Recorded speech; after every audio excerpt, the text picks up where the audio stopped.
This is the FPGASID.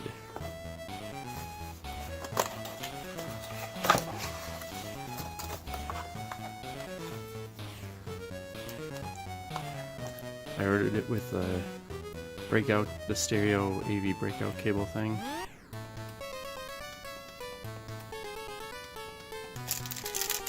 It also came with a little bag of gummy bears. Very nice. And obviously the FPGASID itself.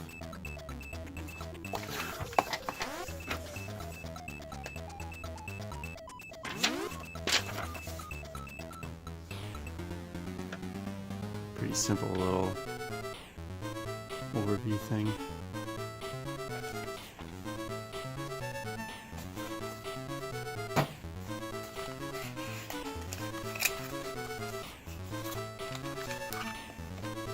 Got these little clips here. These little clips to make installation easier without soldering.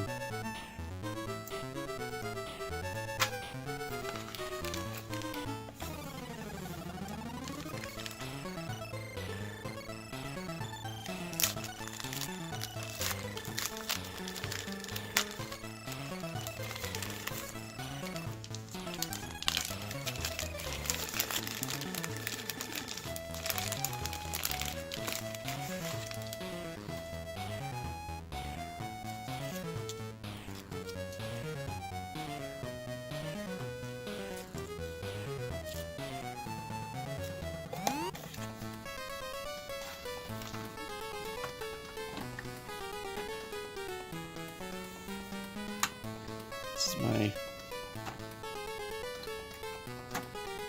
actually it's a early model Commodore longboard Commodore 64 that I have in a remanufactured C64C case. One of the ones that was made a few years ago from the original mold. As you can see right now, I don't have SID in it at all. I was originally planning on using a SID FX chip with two real SIDs. This is a 6581 and a 8580. And it does work. It works fine. Problem is, in this newer case, keyboard doesn't fit with that on there. I could still use it with the original case, but it's damaged, and that's the whole reason I got this replacement case. So unfortunately, that doesn't work out for just regular use. I mean, I could use it for playback if I wanted to do that. With the case apart, and that's fine, so I'm gonna hang on to that.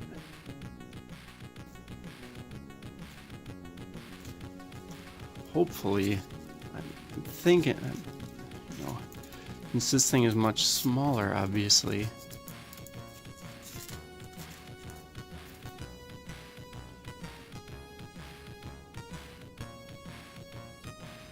this should work as it is.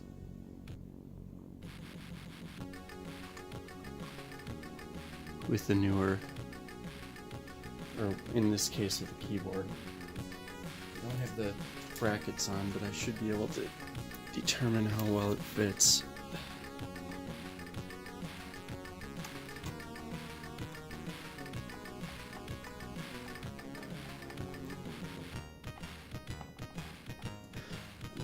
Pretty sure that's actually just hitting on the metal for the surrounding the VIC chip. No, that's not even coming close. Okay, well, that's a good thing. So there's two different cables here. There's this one. This is a 3-pin. It's got 3 different colored wires, obviously. And then there's this other one It's got a 2-pin plug, but it just has 1 wire. Basically,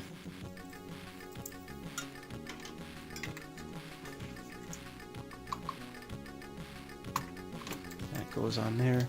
Right, so the yellow wire goes on to pin 12 of the CPU. Starts from here and just counts down.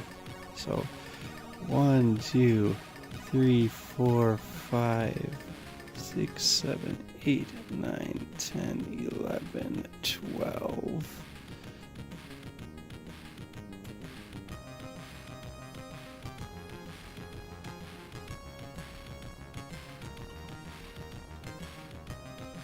Wow, I do not like these little hooks.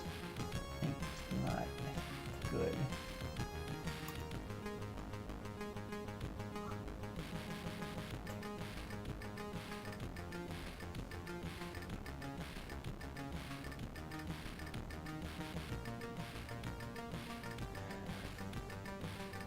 Alright, that should hopefully be okay-ish. It's really coming close to shorting with the pin right above it.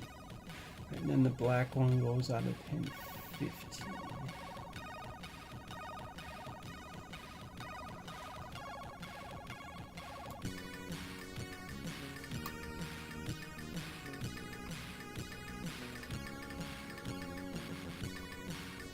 So that's pretty much how that goes.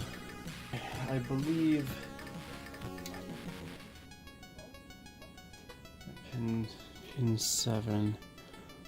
1, 2, 3, 4, 5, 6, 7. Alright, well that's it for that. This last one is for the separate audio connector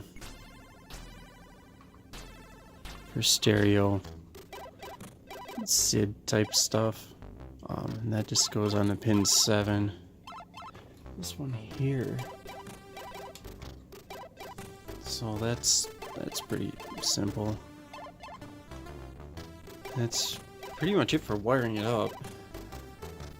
Okay, so this setup is super temporary. This is normally where I've got my DOS PC set up. That's why there's a mouse there. Hopefully it should work fine, which it does. Yeah.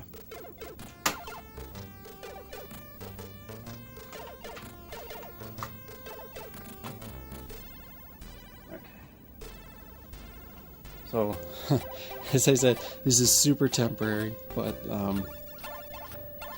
this should work well enough.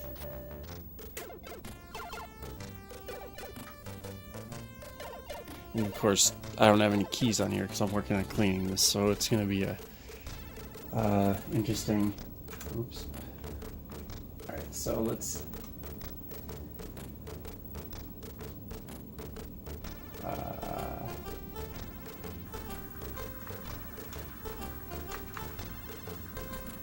Skate or die.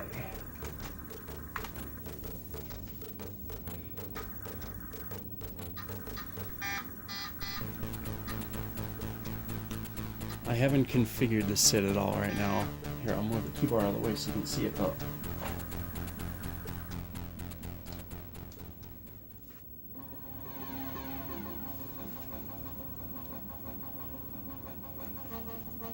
Here, I'm gonna. Oops. Let's get this off of here so you can see this.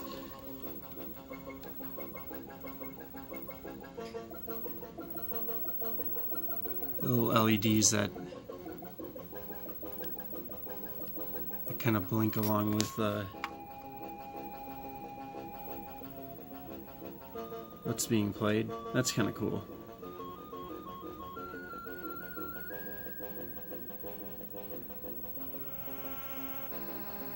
So right now I'm not really sure how this thing is set up. What model SID it's configured for.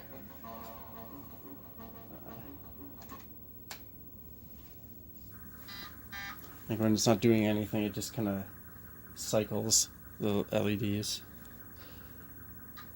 And I guess once the game gets loaded, it should be pretty obvious whether it's configured to be a 6581 or an 8580. Since the Skater Die intro makes heavy use of sampling, which in this particular case the 6581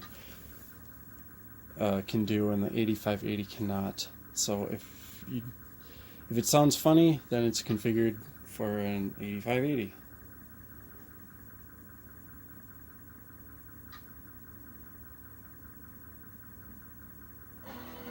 Oh, okay.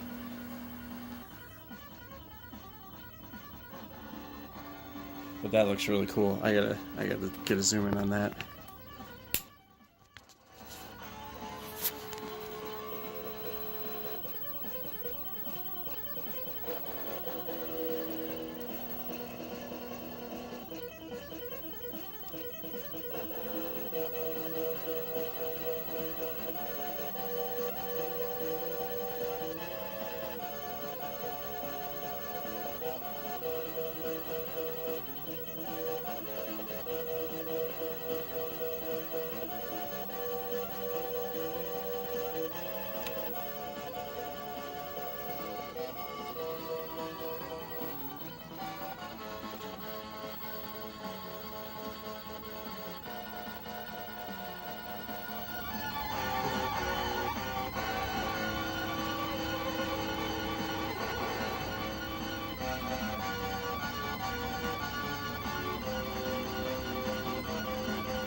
I almost forgot.